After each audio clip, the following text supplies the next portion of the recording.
जय गुरु जी संगत जी।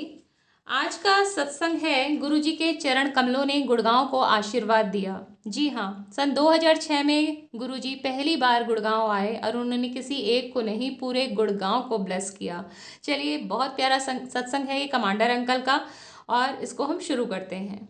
यह सन 2005 के आखिरी महीनों की बात है जब मेरे मन में एक तीव्र इच्छा हुई कि गुरुजी महाराज से गुड़गांव आने और वहां की संगत को आशीर्वाद देने की विनती की जाए।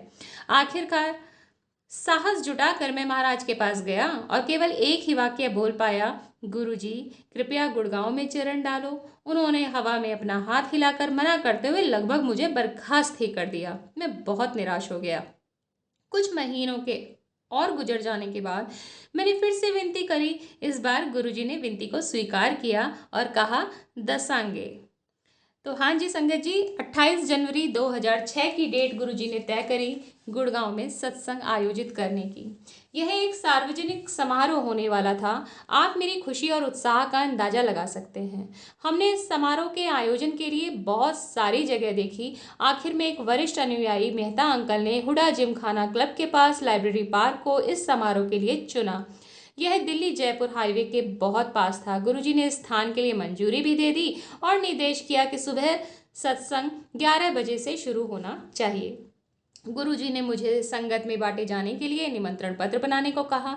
मैं अपने दफ्तर गया, A4 साइज के पीले रंग के कागजों का बंडल लिया और कंप्यूटर की मदद से निमंत्रण पत्र छाप दिए। कुछ भड़कीला नहीं, एकदम सादगी वाला। फिर मैं महाराज के पास गया, उन्होंने निमंत्रण का प्रारूप दिखाया और उनकी मंजूरी मिल गई। निमंत्रण पत्र दफ्तर में ही छपे और महाराज के निर्देशों के मुताबिक ही बांटे गए। मुझे लगा कि उन्होंने निमंत्रण पत्र छापने की योजना पसंद आई। बाद में मुझे लगभग 1 महीने के बाद होने वाले महाशिवरात्रि के समारोह के लिए भी फिर से ये सेवा दी गई। गुरुजी ने कहा, तेनू गुड़गांव दी संगत का कमांडर बनाया है, संगत नू इकट्ठा कर। मैं अत्यधिक भावुक हो गया। ऐसी है गुरुजी महाराज की कृपा।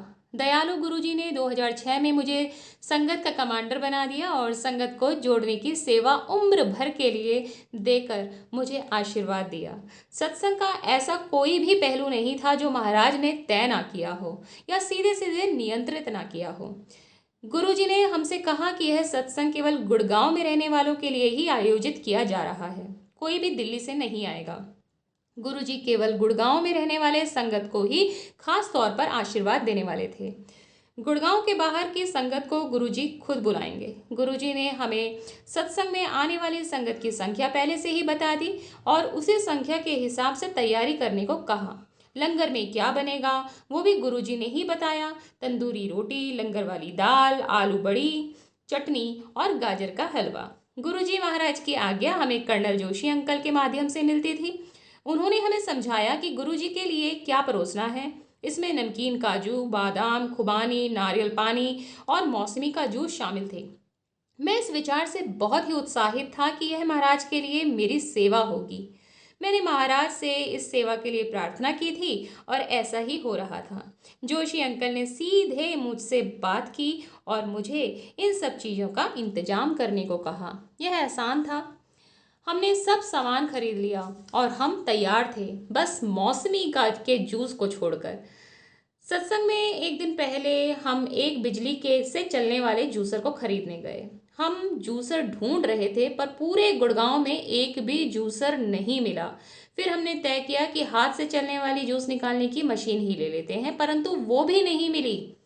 इतनी सारी दुकानें और किसी के भी पास एक साधारण जूसर नहीं था। देर शाम तक ढूंढते ढूंढते हम पूरी तरह थक गए। उस वक्त कर्नल जोशी का फोन आया, मुझे यह बताने के लिए कि जूस हाथ से निकला हुआ होना चाहिए। उन्होंने बताया कि गुरुजी को जूसर से निकला जूस पसंद नहीं है। अब बाजार से सारे जूसरों का एकदम गायब होना कोई हैरानी की बात नहीं लग रही थी। मैंने उन्हें समय पर बता देने के लिए धन्यवाद किया। मेरी पत्नी ने तय किया कि वो खुद मौसमी को हाथ से निचोड़कर जूस निकालेगी। 1 लीटर जूस निकालना था, वो भी हाथ से निचोड़कर। उसने मन ही मन गुरुजी से प्रार्थना की कि गुरुजी बहुत मेहनत लगी है, कृपया सारा पी लेना। जूस को 1 किलो बर्फ के साथ फ्रीजर में रखा गया। इसका कारण था गुरुजी को जूस का न केवल बहुत ठंडा होना पसंद था, बल्कि यह लगभग जमने जैसा ठंडा होना चाहिए था।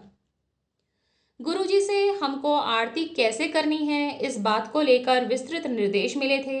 आरती का दिया मदान अंकल के घर से आएगा, लेकिन आरती की तैयारी मेरी पत्नी कमांडर आंटी करेंगी।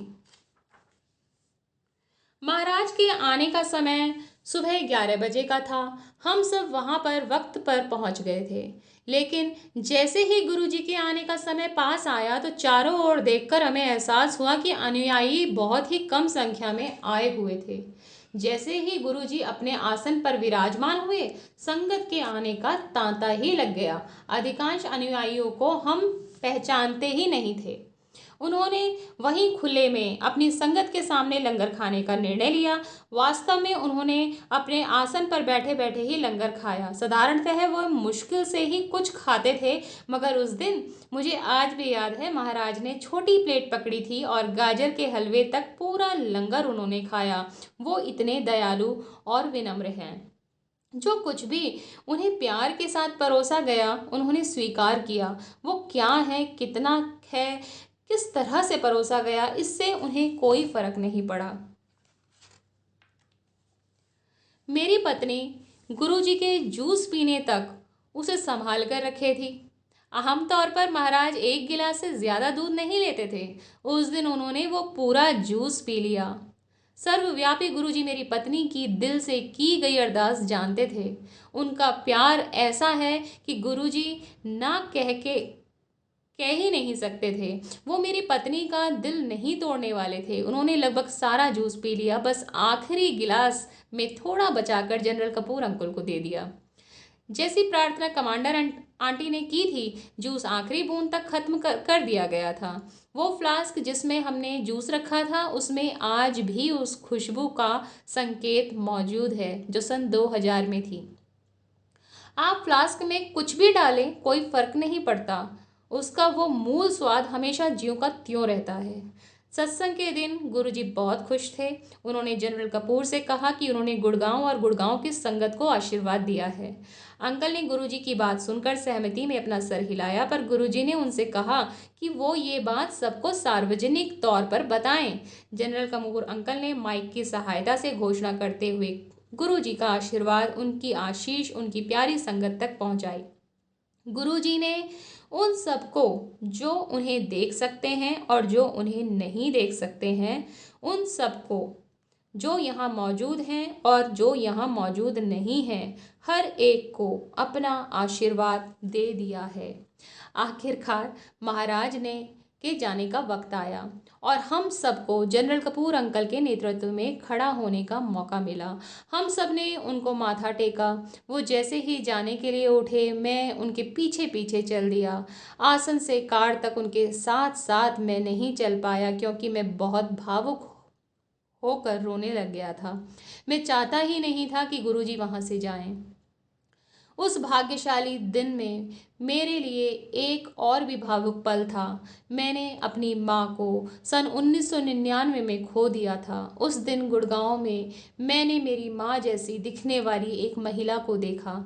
जैसे ही मैं बुजुर्ग महिला संगत के पांव छूने के लिए झुका, मेरी माँ के जैसे दिखने वाली महिला ने अपने अपने आप बिना कुछ कहे अपने दोनों हाथ मेरे सर पर रख दिए और मैंने चुपचाप दूसरे हाथ से उनके पांव छुए, उठा और चला गया। मेरा विश्वास है कि गुरुजी ने बड़ी ही सादगी से, बिना किसी को कुछ भी खबर हुए, मुझे मेरी माँ से मिलवा दिया। सन 2008 से महाराज के इस गुड़गांव दौरे के सम्मान में और गुरुजी की आशीषों के नवीकरण के लिए गुड़गांव में हर साल सत्संग होता है। हम में से जो इस गुड़गांव के सालाना सत्संग का 25 दिसंबर को आयोजन करते हैं, वो गुरुजी की दिव्य सुरक्षा के अनेकों उदाहरण दे सकते हैं। 28 जनवरी 2006 का वो भाग्यशाली दिन वहाँ मौजूद हर एक संगत के स्मृति पटल पर हमेशा के लिए अंकित है। जय गुरुजी। आपका अनंतम शुक्राना गुरुजी। गुड़गांव को, पूरे गुड़गांव को ब्लेस करने के लिए आपका शुक्राना गुरुजी।